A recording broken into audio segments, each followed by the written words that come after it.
Salut tout le monde et bienvenue dans cette nouvelle analyse. On va plonger directement dans le vif du sujet aujourd'hui. On décortique la science, la vraie, celle qui se cache derrière l'entraînement des athlètes d'élite. L'idée, c'est de comprendre exactement comment on peut se construire un moteur biologique littéralement inépuisable. Et tout ça grâce à la puissance des données. Allez, c'est parti. Pendant des décennies, on a tous entendu la même chose dans le milieu du sport, pas vrai? La mentalité du no pain, no gain, la souffrance absolue. On a nourri ce mythe qu'il fallait se faire mal en permanence pour progresser. Mais franchement, l'effort maximal en continu, est-ce que c'est vraiment l'idéal? Eh bien, la physiologie moderne nous prouve tout le contraire. Les véritables champions, aujourd'hui, s'entraînent de manière beaucoup plus intelligente, pas juste plus durement. D'ailleurs, le très haut niveau, ce n'est plus du tout une affaire de devinette ou de navigation à l'aveugle, basée sur la simple motivation. Fini tout ça. C'est devenu une véritable science clinique, ultra précise. On va mélanger très astucieusement le ressenti subjectif de l'athlète avec des données chiffrées totalement objectives. Le but ultime derrière ça, c'est de maximiser les performances, bien sûr, mais surtout d'anticiper et d'éliminer complètement ce fameux risque de blessure. Alors, au programme de notre décryptage d'aujourd'hui, on va d'abord explorer la science du champion, puis on passera à la définition exacte des zones cardiaques et des seuils physiologiques. Ensuite, on parlera de la fameuse règle des 3 P, on découvrira le pouvoir assez incroyable de la lenteur, et on finira sur des conseils pour vraiment optimiser l'entraînement au quotidien. Première partie, donc, la science du champion, ou comment vraiment piloter la performance grâce à la donnée. On le sait, aujourd'hui, le plus grand défi pour n'importe quel préparateur physique, c'est d'arriver à pousser un athlète à son maximum absolu, mais sans jamais, au grand jamais, franchir cette ligne rouge qui mène tout droit à la blessure. C'est là que la technologie entre en jeu. On a maintenant des plateformes d'intelligence artificielle prédictives comme ChampionPass par exemple, qui scannent en permanence les historiques d'entraînement. Elles vont chercher à détecter ce que l'œil humain ne peut tout simplement pas capter. L'IA analyse la monotonie de l'effort, le ratio de la charge de travail et repère les moindres signaux faibles. En fait, l'idée, c'est d'intervenir avant même que la fatigue n'atteigne le point de rupture. C'est un équilibre parfait et calculé entre la charge maximale et la récupération. Allez, on passe à la deuxième étape, définir les zones cardiaques. Et surtout, oublier cette vieille règle du 220 moins l'âge. Parce que oui, cette vieille formule de calcul, honnêtement, c'est une moyenne beaucoup trop large. On peut avoir une marge d'erreur allant jusqu'à 15 battements par minute. Autant dire que ça fausse totalement le travail physiologique qu'on essaie de cibler. Pour être précis, il faut maîtriser un concept absolument fondamental, la fréquence cardiaque de réserve. C'est basé sur la formule de Carbonène et ça représente en fait l'amplitude totale d'adaptation de notre cœur à l'effort. C'est tout bête. C'est la différence mathématique entre la fréquence cardiaque réelle, celle mesurée sur le terrain, et la fréquence de repos prise le matin au réveil. Et cette amplitude, c'est ce qui nous donne la véritable cylindrée du moteur de l'athlète.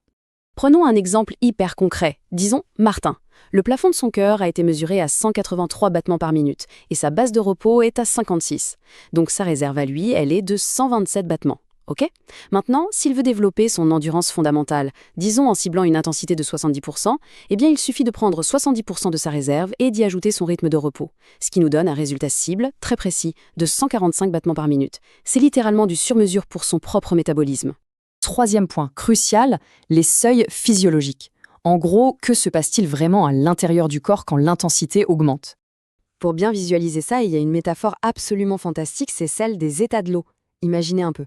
En dessous du premier seuil, l'effort, c'est comme de la glace. L'état est solide, le travail est géré localement par les muscles avec un équilibre cellulaire juste parfait. Ensuite, entre les deux seuils, on passe à l'état liquide. Là, les cellules musculaires n'y arrivent plus toutes seules. Elles ont besoin de l'aide de tout le système sanguin pour maintenir l'équilibre. Du coup, le coût biologique est forcément plus élevé. Et puis, au-dessus du deuxième seuil, bam, c'est l'état gazeux. Le corps perd totalement son homéostasie, la fatigue explose et l'échec mécanique, l'épuisement total devient imminent. Ce qui nous amène à notre quatrième partie, la règle des 3 P, qui est en fait la méthode de suivi génial du chercheur Steven Seiler. Alors, vu ce qu'on vient de voir sur les seuils, on comprend vite que se fier à une seule métrique pour gérer l'effort, c'est super risqué. Un vrai bon profilage athlétique, ça s'appuie toujours sur 3 piliers indissociables, les fameux 3 P.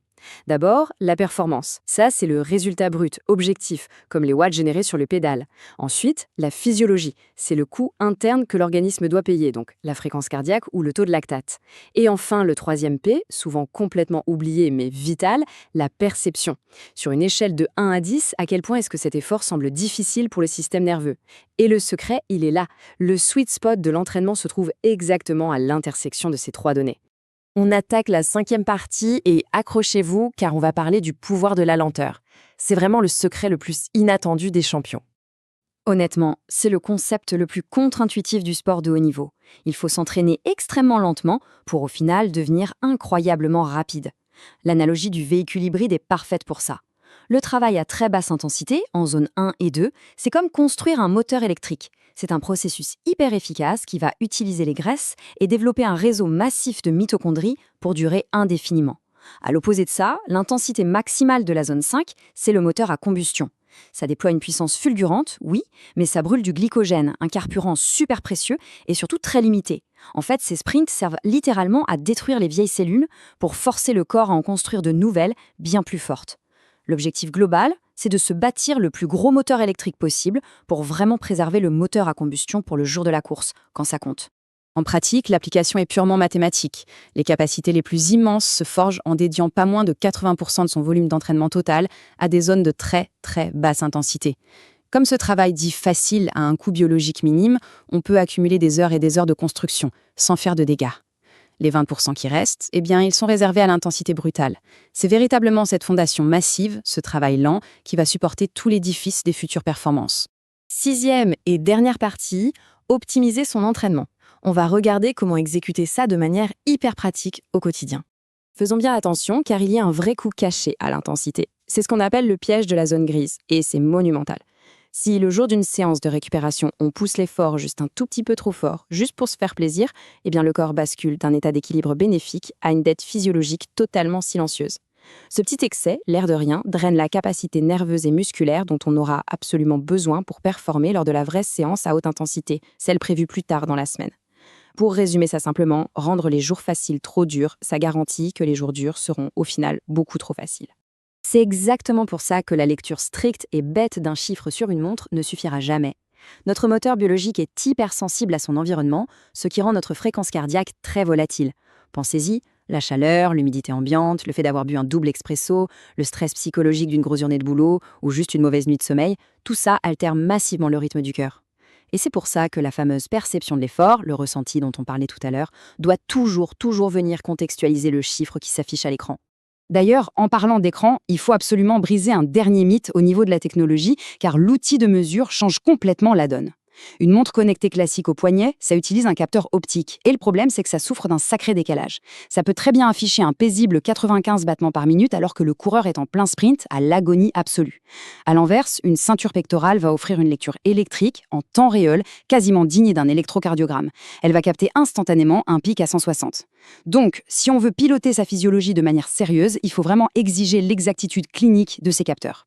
Tout ça nous amène à une petite réflexion finale pour conclure ce décryptage. L'art de l'entraînement, on l'a vu, ce n'est pas juste accumuler bêtement des chiffres. C'est vraiment la maîtrise de son propre système biologique. Alors, la question qui se pose maintenant, comment est-ce qu'on peut arriver à équilibrer avec une précision chirurgicale les données froides de nos capteurs, avec la chaleur et la subtilité de nos perceptions internes, lors de la prochaine séance? Appliquer cette science, c'est véritablement ouvrir la porte à un potentiel encore inexploré. Merci d'avoir suivi cette analyse, et maintenant, il n'y a plus qu'à expérimenter tout ça sur le terrain.